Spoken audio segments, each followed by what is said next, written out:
खबरी में खुश आमदीद। नाज़रीन कराम, जैसा कि आप लोग जानते हैं कि हमारे इस YouTube चैनल पर चंगेज खान और मंगोल कबीले पर सीरीज शुरू की गई है। इस सीरीज की पहली 2 किस्तों में बताया गया था मंगोल कबीले का ताल्लुक कहां से है, इनका रहन सहन क्या है, इनका ज़रिया माश और इनका मजहब वगैरह क्या क्या है। आज की किस्त नंबर 3 में बात करेंगे कि मंगोल कबीले की औरतें कैसी होती थी। मंगोल औरतों की जिसामत मोटी होती थी। जिस औरत की नाक मोटी होती थी वो खूबसूरत तस्वुर की जाती थी। मंगोल औरतें चेहरे पर अजीब व गरीब किस्म के रंग फेर लेती थी। बाज़ औक़ात इस कारीगरी में अपना चेहरा ही बिगाड़ लेती थी। मंगोल मर्द घोड़ों को गैर मामूली अहमियत देते थे। वो एक दूसरे के पीछे भागकर लुत्फ अंदोज होने को पसंद करते, क्योंकि वो औरतों के साथ बिस्तर में जाने के बजाय घोड़े की पीठ पर सवारी करना पसंद करते थे। मंगोल औरत सिर्फ अमूरे खानादारी तक महदूद न थी, बल्कि दूध धोना और भारी काम करना जिसे घोड़ा गाड़ी चलाना वगैरह भी नहीं थी। वो मर्दों के साथ लड़ाई में भी भरपूर हिस्सा लेती और खेमे भी काटती। मंगोल औरत का लिबास कुछ यूं था। इसका ऊपरी हिस्सा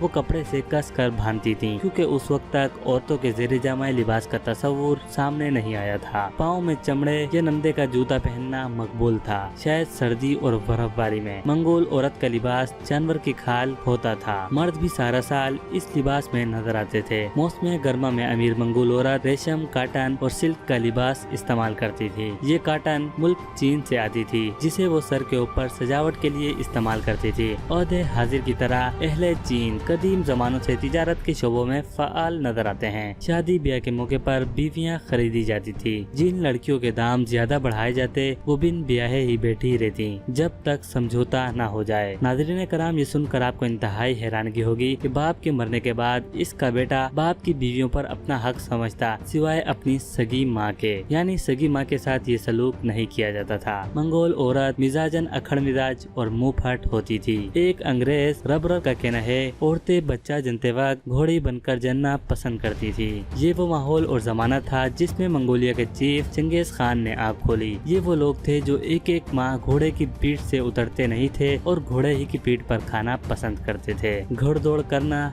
एक दूसरे से उलझ पड़ना और एक कबीले का दूसरे कबीले पर चढ़ दौड़ना इनका मामूल था। मगलूब कबीले को लूट मार करना इनकी औरतें उठा ली जाती और आपस में बांट ली जाती। यानी मर्दों की गलतियों और कमजोरी की सजा कदीम दौर से औरतों को ही भुगतना पड़ रही है। आज के इस जदीद दौर में भी कबायली झगड़ों को खत्म करने के लिए जब सुलह की कोशिश की जाती है तो कमजोर को ताकतवर से अपनी जान की खुलासी करवाने के बदले अपनी औरतों और लड़कियों को मुखालिफों को पेश करना पड़ता है, फिर वो चाहे इनसे शादी रचाएं या बांदी बना कर रखें। कहा जाता है कि ये कबीर रस्म आज भी सिंध और बलोचिस्तान में जारी और सारी है। मंगोल कबीलों की बाहिमी नाचाकी की बदौलत वो बैरूनी हमलों आवरों के लिए तरने वाला बने हुए थे और किसी रहनुमा के न होने की वजह से वो एक दूसरे से बरकरे बेकार रहकर कमजोर हो चुके थे। मंगोलों की जिंदगी घटन, वहशियाना और इंसानी इखलाक से आ रही थी। जिसकी लाठी उसकी भैंसी इन लोगों का ज़ाब्ता इखलाक था। इनकी सोच का महवर इनका दुश्मन होता था। जो इंसान चाहे मंगोल हो या गैर मंगोल, अगर एक दुश्मन की हैसियत से इनके दिमाग में घुस जाता तो वो तब तक चैन से ना बैठते जब तक उसका नामो निशान ना मिटा देते।